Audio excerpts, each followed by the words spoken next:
That's not, I'm not a firefighter. That's me biking to work in Chicago. I haven't changed that picture. I'll get a lot of guesses as to what my profession is.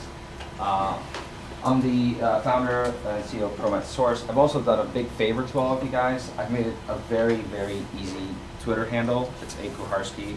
Don't even have to write it down.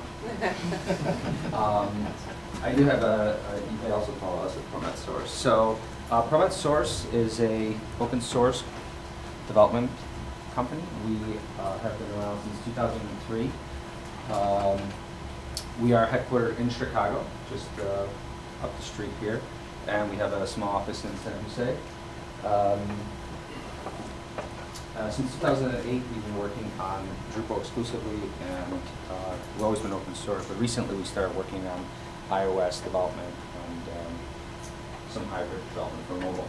So my objectives here are to identify a few considerations when thinking about taking your content or your websites and providing a mobile experience for your users. So we also are going to demonstrate some case studies and different approaches of taking your website mobile. So we are going to touch upon, I am going to touch on responsive, but talk about some of the ways.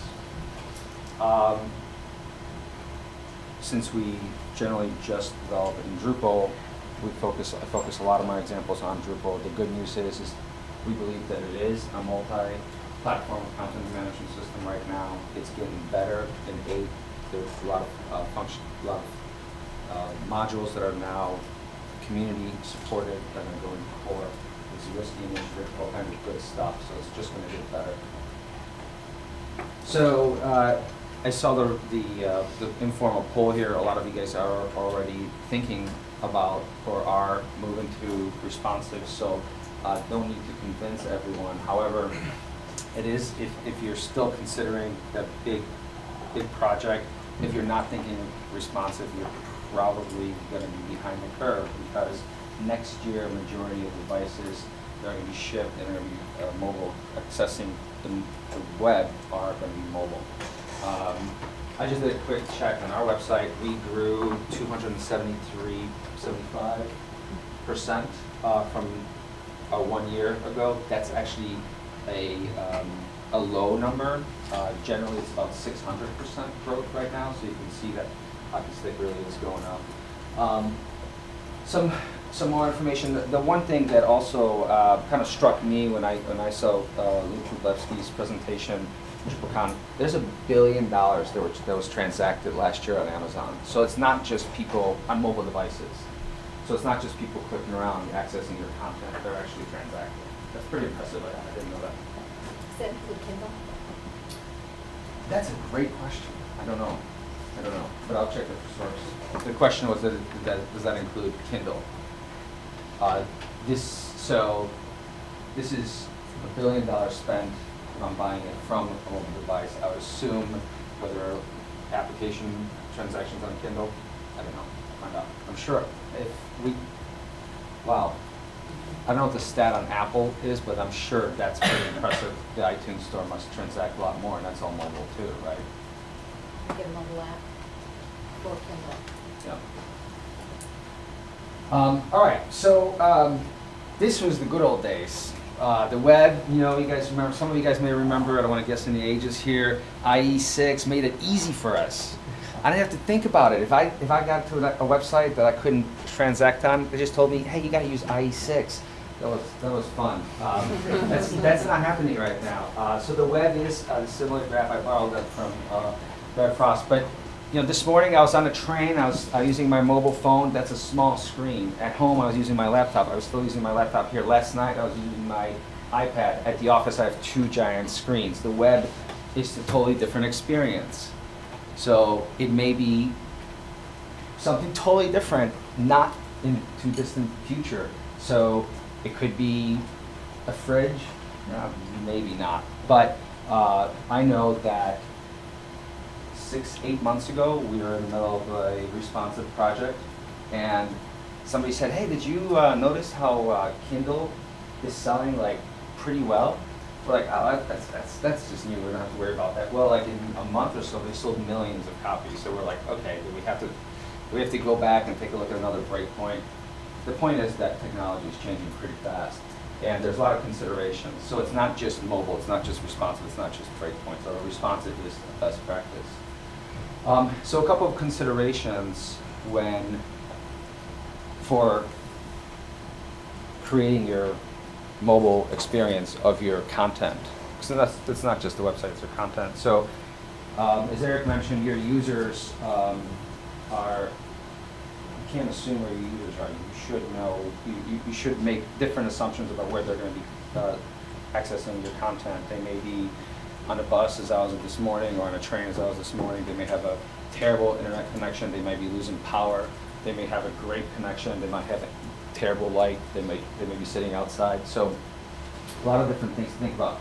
It's not just people with undivided attention, high-powered CPU wired in. That's not reality anymore. So Eric talked about focusing on content, and I know we're going to hear a little bit more about that. And here's some great examples of taking a lot of content, maybe content that has grown from the old IE6 days, and realize you're getting more real estate on your screens. But now when you're transferring it down to a mobile device or a responsive design, you really have to start thinking about what is important. And that is I agree with you, Eric, and Jeff, that is the most important part of the responsive process. Start thinking about what it is that is important for your users to see first when they have a limited attention span, limited screen size, maybe a tough connection. So Orbitz just went through a redesign first. They think they're able to scale down all this content on this large screen to just a few things that they think, this is what I want my users to see when I have a small screen, not a lot of time. Same thing with United. I actually was personally so happy to see that mobile device when I was running late for a flight and I was trying to get that checked in. They really did me a favor, and I used it all the time. That was a really good user experience. So, content. You all have content, or you have an application, so that's what's at core of what you're trying to do with your website right now, maybe your business. I threw that up there because the TV industry, or the way that we consume TV content, has also evolved and changed quite a bit. I watched Mad Men on an iPad, lying down, holding it up above my head. It's a long story, but 40 hours in 1 week, I did it. But when the commercials that they were shooting were meant to be shown on these screens. The point is the content and the way I accessed it. I had a choice of going back to the shot, looking at it on a large screen, looking at it on my iPad, looking at it even on my iPhone or Android device. It's the content that people are going to come back to your site for. So thinking about what is important in that first step, or the responsive design, or putting your content out on a different methodology is very important. And NPR, there's a source of a very good blog post about what NPR's content strategy is. So they're using the content management system as their focal point of collecting the messaging of their content and distributing it along different portals, or maybe you have sites that you're sharing your content with, or you may have campaign sites that you're running seasonally, but that content resides in one place. Luckily, Drupal is pretty good at that. Another consideration, page speed. So, a quick story. I was being sold something. I was just about to buy it. Tried to look it up on my iPhone. Looked up, Googled it, pulled up the company, couldn't come up. I went back. They weren't able to serve me the content that I was looking for on a mobile device because they weren't fast enough. I went back to Google just to see whether there was another link. Luckily, I found a Consumer Reports website on some of their practices, and long story, didn't end up buying it. So if you're not going to serve it up, somebody else will.